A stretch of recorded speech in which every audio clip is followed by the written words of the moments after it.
Jonathan Givony here, DraftExpress.com. We're here in Boise, Idaho at the D-League Showcase. Sitting here with Chris Finch, the head coach of Rio Grande Valley. Chris, you are one of the most successful American coaches in Europe until you got hired by Rio Grande. You coach in Belgium, Dexia Mons. You made the finals last year, the head coach of the British national team. Kind of made an interesting move here to getting hired by the Rockets to coach Rio Grande. How has it been so far? It's been wonderful. I was obviously a little nervous, and giving up what we had built up in Europe was not easy. But the opportunity to work with a first-class organization such as Houston and learn the game and get reacclimated to the game over here was just something I couldn't pass up. And I don't regret the move at all. I'm extremely happy. Both on and off the floor, and I really like my team too. So, we've been living a bit of a dream over the last couple months, and really enjoying it. So, what are some of the differences that you've noticed so far between European basketball, the preparation, the practices, the travel, and the D-League? Yeah, I mean, the rhythm of the European game is more like college. Games are well spaced. A couple times you're playing a week. Your travel is very much controlled. The D-League is a lot more random travel. Games come thick and fast whenever. Everything's a bit more random. Obviously, shorter preseason over there. You have a long preseason, but 2 months at times. So you're a well-oiled machine when you go into the season in Europe. Here, you're still really figuring it all out. Well into the first couple weeks of the games beginning. Just with all the games coming and the roster movement, some of it's out of your control, forced on you by other factors. Just lots of things to always adjust to. And in the game in Europe, as a coach, you really control all the personnel. There's a lot of things that European basketball does well, and I'm sure you've noticed the contrast with the D-League. Obviously, the D-League does a lot of things very well, too. What are some of the things that the D-League needs to do to improve their product? Well, I think I'm a big fan of practicing twice a day, and it's difficult. We try to incorporate it whenever we possibly can down in Rio Grande, but with your schedule and the amount of games you play, it's hard on you guys. So I'm a real big fan of the European format where you're practicing, and then one practice is team practice and another practice is high-level skills, shooting, etc. I think it would really serve us well. But to do that, we'd have to probably trim a few games off the schedule, maybe take some of the randomness out of the schedule, have a little bit more control. But those often are driven by marketing or business scenarios. So we understand that's what we have to work in. But that's probably one of the the biggest thing I would change. And I think that would help the players individually. I think it would help the teams because they can get a better assessment of the growth of their players within the season. I think it also take a little pressure off the marketing and the few less games to market, and you can build up your crowds for those games that you do have. Tell us a little bit about the juggling act that goes on. This is the NBA Development League, but at the same time, you're a coach and you're a competitor and you want to win games. Is that difficult sometimes, balancing that? Not really. I mean, we're built to win. I think when you're certainly in the Rockets organization, the message was, hey, we want to win. It's not win at all costs. It's not win with a bunch of guys who, have no chance to make the league, that are it's win with guys that are young. It's win with guys that we have an interest in. It's win with guys that are good quality guys that are going to end up making, rounding out rosters at the next level, because that's really where these guys are going to go next. And then the opportunities to get at that point are the opportunities that will make or break their career there. But it's win with high caliber individuals, guys who want to play the right way. It's also about implementing a style of basketball, which we try to do, which kind of mirrors what the Rockets are doing, and experimenting with that stuff. And some of that, of course, it may cost you a few wins here and there, but if you're built to win, that's what your players want anyway. That's what feeds their competitiveness. That's what gets them interested. Because if you're losing, it's hard for players to really believe that what they're doing is going to pay off in the end. But if you're winning, that's the short-term motivation that they've made the right choice to stay in the D-League. You guys, the Vipers, as a team, are a little bit unique in the fact that your front office is run by the Houston Rockets, whereas some teams like the Toros, the defenders. They're owned by an NBA team.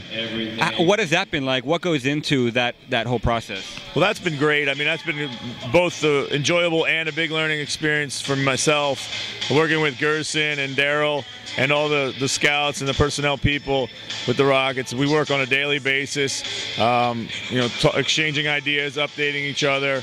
They're analyzing our games through their powers of statistical analysis that they have, which are wonderful, and they give us the feedback to make sure that we know, that we are either good or bad at something, and we're not just kidding ourselves, and that we're also adhering to a certain style of play that we all believe in, and that's the important thing. We're all on the same page about it, and then we can also assess our players and how they're doing now and how they project to the next level. So there's a lot of give and take in the information.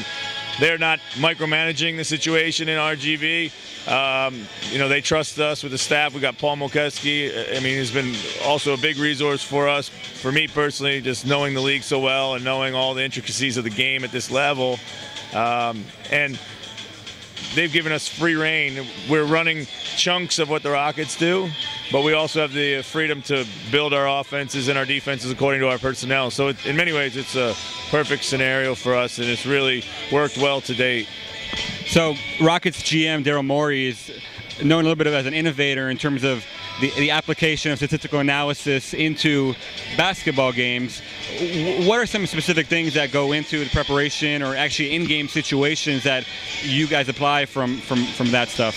Well, I mean, some of what we talk about is company secrets, so I'm not really at liberty to share, but it's just, it breaks the games down into efficiencies. What's the most efficient way to play it? It breaks the games down into, it's like analyzing a blackjack game.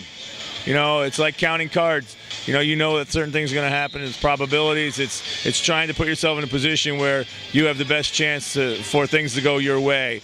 And we look at it from all different lenses, and whether it be about players, about our team, or about opponents, or about the league in general, we look at all the different trends, and we see where where we can benefit or where we want to go away from a trend to try to expose something. So it's fascinating. It's a fascinating way to play, or look at the game, and as you adopt, there's many ways to try to adopt this style of play that suits that, and he gives us again the freedom to do so.